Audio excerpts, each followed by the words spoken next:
JDU का पहला list आज जारी होगा, आज दोपहर तक जारी हो जाएगा और मुख्यमंत्री जी का कल से चुनाव प्रचार अभियान भी शुरू हो जाएगा। कल वो समस्तीपुर और संभवतः दरभंगा दोनों जगह उनका कार्यक्रम, चुनावी अभियान कल से शुरुआत है मुख्यमंत्री जी का।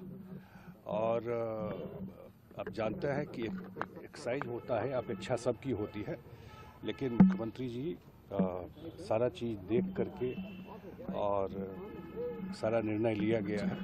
और एक लिस्ट जो फर्स्ट लिस्ट हम लोगों का, फर्स्ट फेज का लिस्ट, वो हम लोग आज दोपहर तक जारी कर देंगे और संभवतः कल तक या परसों तक हमारा सेकंड फेज का लिस्ट भी निकल जाएगा। सर, इंडिया की बातें आ रही हैं, इंडिया में सब कुछ बिल्कुल ठीक है। अगर जब साथ में रहते हैं, अगर थोड़ा बहुत कन्फ्यूजन भी होता है, आप जानते हैं चाहे सीट शेयरिंग हो, नंबर हो, तो बिल्कुल स्पष्ट आ गया। आज तक जो हमारे विपक्ष के लोग हैं, आज तक नंबर फिक्स नहीं कर पाए, नंबर तय हो गया, लगभग सीट कौन क्या लड़ेगा वो तय हो गया। अब ये भी देख रहे हैं कि लिस्ट जारी हो रहा है अलग अलग पार्टियों का, और जो लोग नॉमिनेशन करने जा रहे हैं वो शुरुआत हो गई है। तो हर एक लिहाज से पूरा एनडीए यूनिफाइड है, एक है, क्योंकि पर्पस है नीतीश कुमार जी के नेतृत्व में सरकार बनाना। और जो सर्वे आ रहा है, जो लोगों का फीडबैक आ रहा है, जो लोगों का सेंटिमेंट है, डबल इंजन के सरकार का जो एक फ़ायदा लोग देख रहे हैं, तो वो पीछे मुड़ करके आप नहीं देखना चाहते। और आप जानते हैं अभी कोर्ट में भी जो हुआ दिल्ली में, तो सारी बातें ऐसा नहीं है। लोगों के, बिहार के लोग बहुत ही स्मार्ट और समझदार हैं उस चुनाव को लेकर के, तो उनको सब बात नज़र में है। और जब मुख्यमंत्री जी का कल से प्रारंभ हो जाएगा चुनावी कार्यक्रम, तो फिर एक अलग माहौल शुरू हो जाएगा। लेकिन एक सवाल ये है कि कहा जा रहा है विपक्ष की ओर से कि एनडीए नेताओं में ही आपस में सिर्फ फुटबॉल है, या जेडीयू में कहाँ सिर्फ फुटबॉल? जेडीयू में क्यों कुछ होगा? जेडीयू में मैं कहीं कहीं देखता रहता हूँ, ये जो नैरेटिव बनाने का कोशिश करते हैं कुछ लोग, एजेंडा बेस्ड। मैं जानता हूँ कि बहुत सारे आजकल लोग जो आपके प्रोफेशन में भी है, वो एजेंडा लेकर चलते हैं कि नीतीश कुमार ने कमान संभाला। अरे कमान छोड़ा कब? कमान संभाले हुए हैं, पूरा बिहार का भी कमान संभाले हुए हैं और पार्टी का भी कमान संभाले हुए हैं।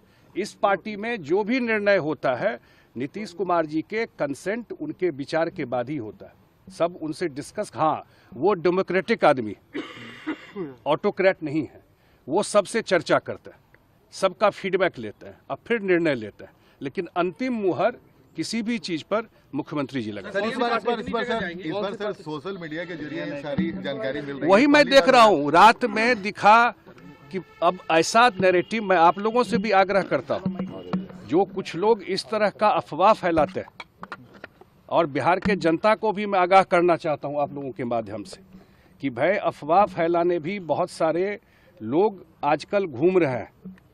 इस सब अफवाह पे मत ध्यान दीजिए। जब तक ऑथेंटिक सोर्स से बात नहीं आए किसी भी तरीके का, कोई पुराना वीडियो लेके कहीं चला देता है, कोई गाड़ी को कहीं घुसा देता है, कहीं कुछ जाकर के डाल देता है, और एक कन्फ्यूजन की स्थिति लोगों में भी पैदा करता है। मुझे ही कल सुबह कितने लोग फ़ोन करना शुरू कर दिए, तो हम तो लोग बोले कि 11 बजे तक तो हम लोग सब काम करके निकले हैं, तो रात 11 बजे के बाद क्या हो गया इसमें? तो इसलिए ये इस तरह का अफवाह, एनडीए लार्जर पर्पस ये है कि बिहार के जनता का कल्याण, जो मुख्यमंत्री जी ने 20 साल में करके दिखाया। लार्जर पर्पस ये है कि बिहार में रोजगार के लिए जो प्रॉमिस किया है 1 करोड़ लोगों को नौकरी के लिए, वो इंतजाम कैसा होगा। लार्जर पर्पस ये है कि बिहार में जो बिग टिकट्स, बड़े बड़े 6 लेन हाईवे आ रहे हैं, पटना मेट्रो को जो एक्सपेंड करना है, या बिहार में जो अन्य क्षेत्रों में केंद्र के सहयोग से काम करना है, वो पर्पस है। उसके लिए सरकार नीतीश जी के नेतृत्व में बना। सर, हम खुल के अगर पूछे, एक समय जैसे आपने अफवाह को लेकर कहा, ये बातें खुल कर आई थी कि कहीं आरजेडी जेडीयू साथ ना आ जाए, तो अब आप सोचिए, नीतीश कुमार जी ने शायद टाइम एंड अगेन, मुझे लगता है 10 बार ये बात स्पष्ट कहा है और खुले मन से कहा है, ये अब संभव नहीं है, बार बार कहा है। और इसको जो अफवाह फैलाने वाले लोग हैं, क्योंकि मैं जानता हूँ उनको पता है कि रिजल्ट क्या होने वाला है, ये क्यों कर रहे हैं। दीवार की लिखावट पढ़िए, लोगों को पता है रिजल्ट क्या होने। ये बिल्कुल दहशत में है, इनको बिहार का चुनाव का रिजल्ट की जानकारी है, लोगों का फीडबैक है, महिलाओं का मूड कैसा है, युवाओं का मूड कैसा है, सब पता है इनको। तो अंतिम जो है कि इसमें कन्फ्यूजन पैदा करो, लेकिन ये संभव नहीं है। नीतीश जी के नेतृत्व में पूरा एनडीए एक है। आप लोगों ने भी देखा, पूरे बिहार में 243 विधानसभा में एनडीए सम्मेलन हुआ, पांचों पार्टी के लोग गए। प्रधानमंत्री जी का कितना सारा कार्यक्रम यहाँ पर हुआ है। मुख्यमंत्री जी प्रगति यात्रा से लेके लगातार, जो लास्ट डे जिस दिन अनाउंसमेंट इलेक्शन का हुआ, उस दिन भी वो मुजफ्फरपुर के सकरा में थे। इसलिए लगातार सारा कार्यक्रम चल रहा है और मुझे लगता है कि पूरा एनडीए एक होकर के इतना डिसाइसिव मैंडेट आने वाला है जो 2010 के मैंडेट को भी पार करेगा। एक सेकंड आज भी देख रहा है, विपक्ष में कुछ भी तय नहीं है। मैं इस पे कमेंट नहीं करना चाहता था, कुछ भी तय है, नंबर, सीट, जो एक स्थिति है उसमें।